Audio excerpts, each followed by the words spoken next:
welcome to Season 3, Episode 1 of the Georgian Surrogacy Podcast. My name is Liz Tripodi, and if this is the first time that you've listened to the podcast, welcome. And to all our wonderful listeners all around the world in 69 countries, talk about blowing my mind. A big welcome to all of you. It's been a few weeks since the last podcast episode. It has been super busy, super crazy. So much has been happening that I don't even know where to start. That's how overwhelmed that I am at the moment. But I'm overwhelmed with love and with gratitude, which is what is going to be all about episode 1 of this new series. Because I want to talk to you about what happens when a baby is born in Tbilisi. So it's been, what month are we in? July, a year, 13 months, 12 months, 14 months since I have been international coordinator with Chichava Clinic. And just over the weekend, my very first baby was born. And they say you never forget your first. I had lots of advice from my colleagues leading up to this, and I've had lots of congratulations from them since then. But first and foremost, I want to congratulate the new parents, my wonderful patients, clients, friends, who I really do feel like I am a part of their extended family. We have been on this journey together for over a year. They were one of my very first couples. They were referred to me by another couple. And through the miracle of life and through the miracle of science and the miracle of lots of ups and downs, on the weekend, their beautiful baby was born. A picture-perfect child, just beautiful. Born a little early, no NICU needed, in perfect health. The surrogate was amazing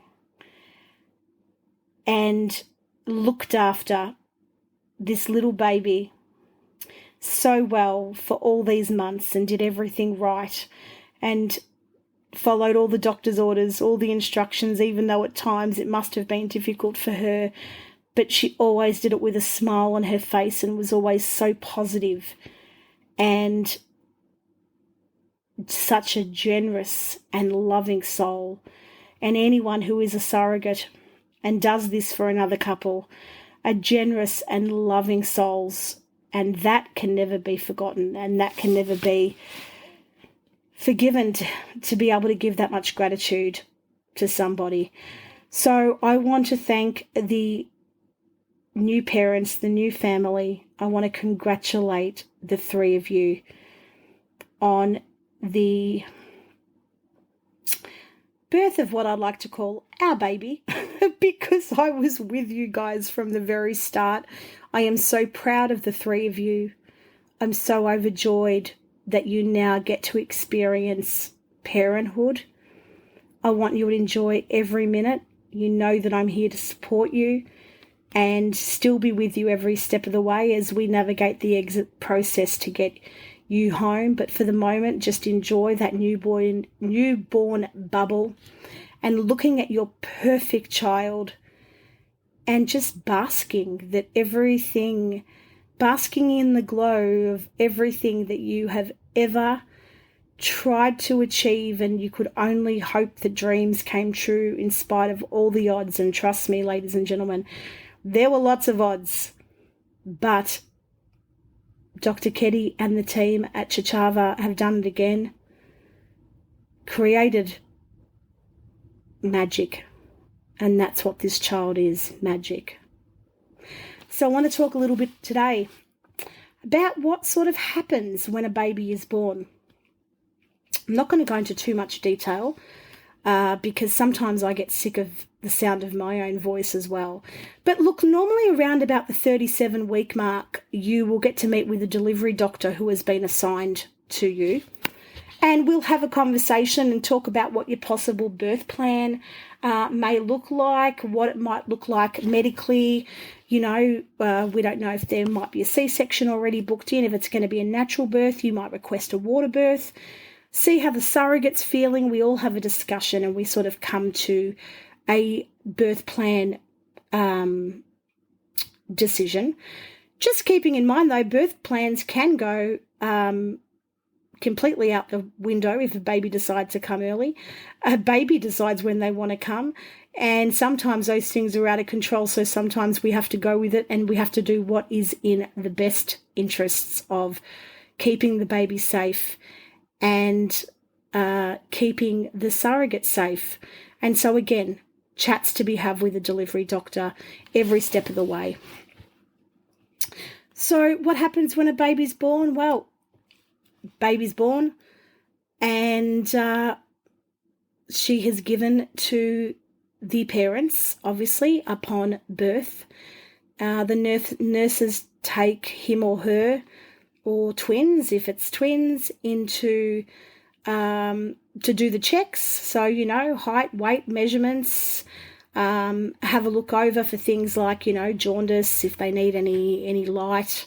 If there is any NICU required at that point, they might need, 1 or 2 days, depending on, how they're doing. And hand it over to the parents. A lot of parents like to do skin to skin in their own room comfortably with their newborn straight away. So that's sometimes a very important bonding process for the new parents. So the new parents have their own room, very comfortable room, very spacious. It has an ensuite with a shower and a basin, lots of storage, a couch, a bed, and mirrors, and a little bit like a luxury a hotel room. There are meals brought 3 times a day, and the meals are fantastic, very, very high quality food. And, you're going to get into the habit of learning about feeding patterns and how to feed. I know some people are planning on lactating and trying to breastfeed themselves. We have a lactation specialist at Chichava that can also assist with that.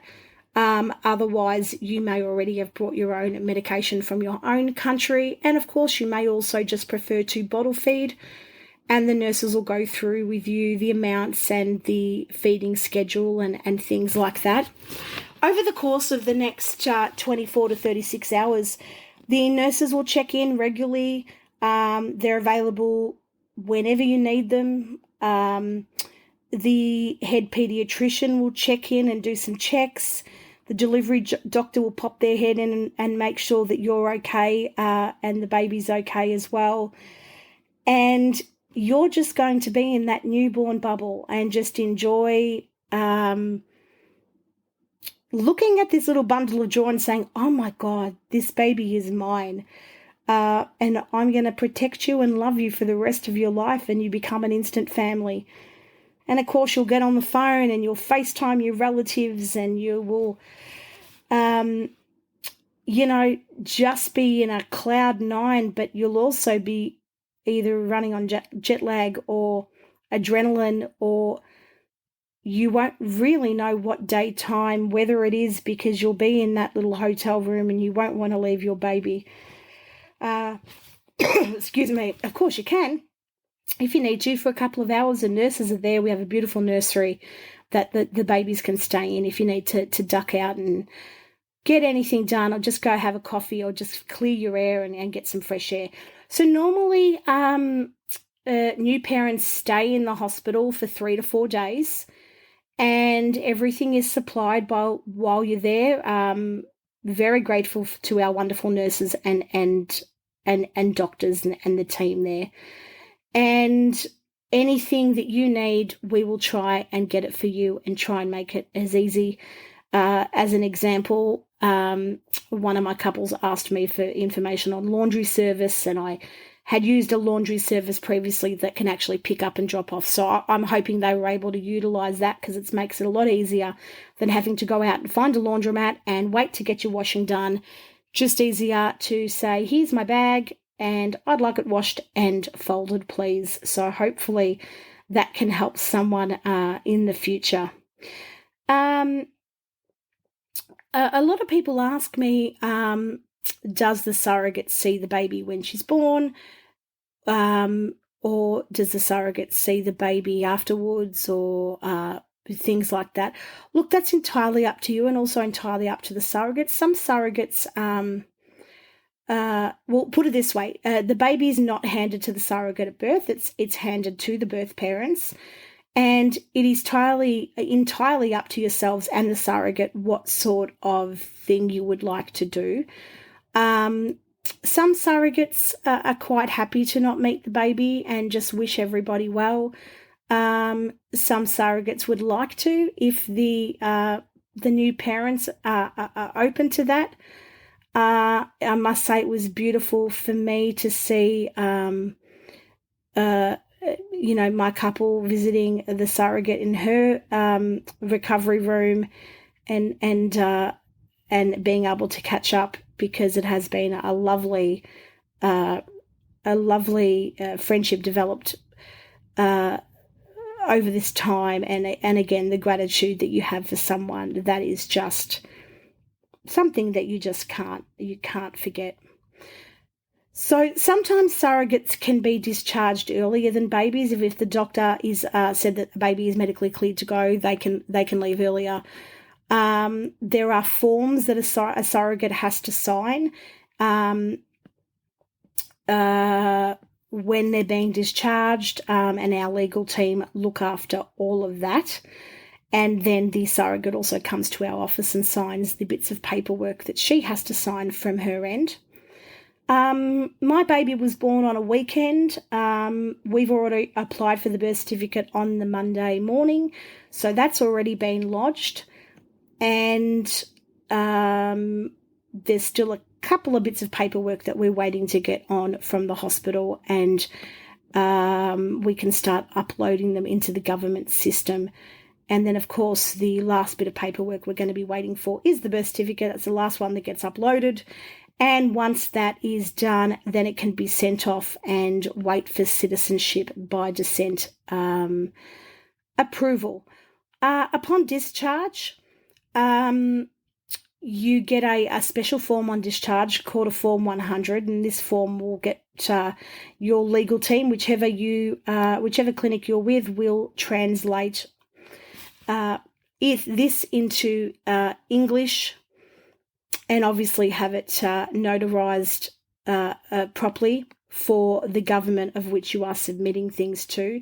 You will get I've asked a couple of questions as well while the baby is still in the hospital, if there's any immunisations that you would like or what you would not like. Generally, the standard ones are done in the hospital, and then as a rule, most people get the major vaccinations done when they're back in their home country, because, of course, then they can get them all registered under the government, because certain governments around the world require children to have vaccinations before they start certain childcare activities and things like that. So that is really important to make those decisions. And I know my couple have been very comfortable in the accommodation. They're very happy with the food and the care that the nurses and the doctors shown, not only to them, but to their surrogate, and, of course, for the welfare of their baby. I'm feeling really happy, but a little bit sad, because this journey has almost come to an end. And I've been through so much with these people, even though they may not realise how much they mean to me, especially as my first baby. All my current patients all mean something special to me, because they've been I've gotten lucky. I've met some wonderful people, and I really believe that, we can make dreams come true. And I've already got, quite a few that are expecting and great results and super excited. But to my first couple, thank you. And thank you for trusting me. Thank you for choosing T'Challa. Thank you for your generosity and your patience when there were highs and lows. I did tell you, let's not sweat the small stuff, because it will be all worth it. And I hope, guys, that it truly is all worth it now that you've got that beautiful baby in your arms, and it is to be celebrated. Any birth is to be celebrated. I'm just tonight so thankful, so grateful, and I can only wish anyone else who is on this journey just the best of luck, the best of care, and the best of times, because the best of times are still to come. This is a life-changing journey, and I count my lucky stars every day for Tatiana and Dr. Ketty, Dr. Salome, and all the doctors that changed my life. So, signing off on this very quick episode just to share all that with you, and good luck.